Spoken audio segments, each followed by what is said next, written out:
What's going on, everybody? It's Nick Payne with another episode of Facemask Fantasy, and it is good to be back. I was on a vacation this past week, so shout out to my co-host John for holding down the fort and putting out a ton of content as the preseason wrapped up. Hopefully, y'all were able to check out some of the stuff that he put out as a reaction to some of the news that broke, some of the injuries that took place over the past week. But I am back and ready to get back into it as the season inches closer. Before I begin, just want to let everybody know our 2021 redraft draft plan is available on our website for the remainder of the preseason.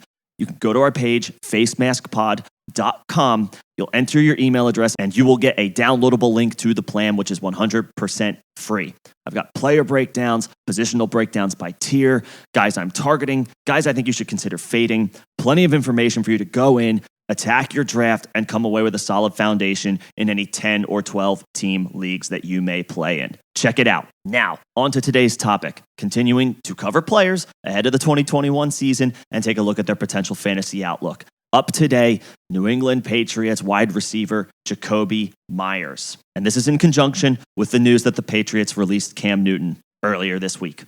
Myers emerged in 2020 to the tune of 59 catches on 81 targets for 729 yards. He didn't catch a touchdown, but remember, New England's offense struggled mightily last year, especially throwing the football.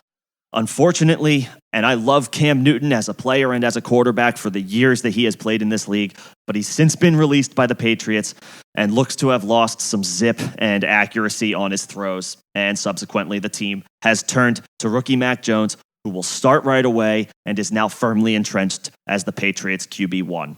This move bodes well for all of the skill position guys on the Patriots, especially someone like Damian Harris, who John covered the other day. Be sure to check that video out. It is on our channel. But Myers is also a big winner from this move.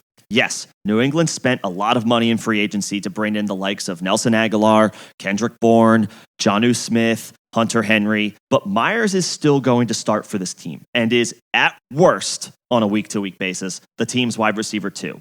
I think, personally, he operates as the team's wide receiver 1, with a couple years now under his belt in the Patriots offense. Remember, he's been there since 2019 and broke out a little bit last year. Aguilar could operate as the team's wide receiver 1, and I do have big hopes for Jonnu Smith as a deep tight end target this year. But Myers flashed despite New England's offensive shortcomings. This offense should be significantly better with Mac Jones instead of Cam, at least as far as throwing the football. And the wide receivers are going to benefit greatly from what should be a much improved passing attack. Myers has been heavily involved in preseason action this year, and while that's not always a direct correlation to regular season production, I still consider it a good sign that New England wants Myers' usage to remain high in the regular season. Myers' ADP continues to climb closer to the top 100, so in shallow league redraft, you have to start looking at him by the 10th round. I think that's a great spot to get a guy who can absolutely lead his team in multiple receiving categories.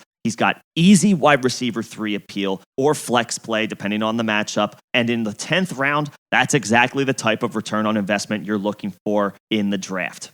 This is pretty easy. Target Jakobi Meyers as your wide receiver 4, maybe your wide receiver 5 if you're pretty stout at wide receiver, but he would still provide incredible depth for you in that situation. Can operate as your team's wide receiver 4 with plenty of upside to move up now that this Patriots passing attack is looking up. I think Myers is a legitimate fantasy starter, maybe not every single week, but there's going to be plenty of weeks where you can put him into your lineup and feel perfectly fine with him as your team's wide receiver 3.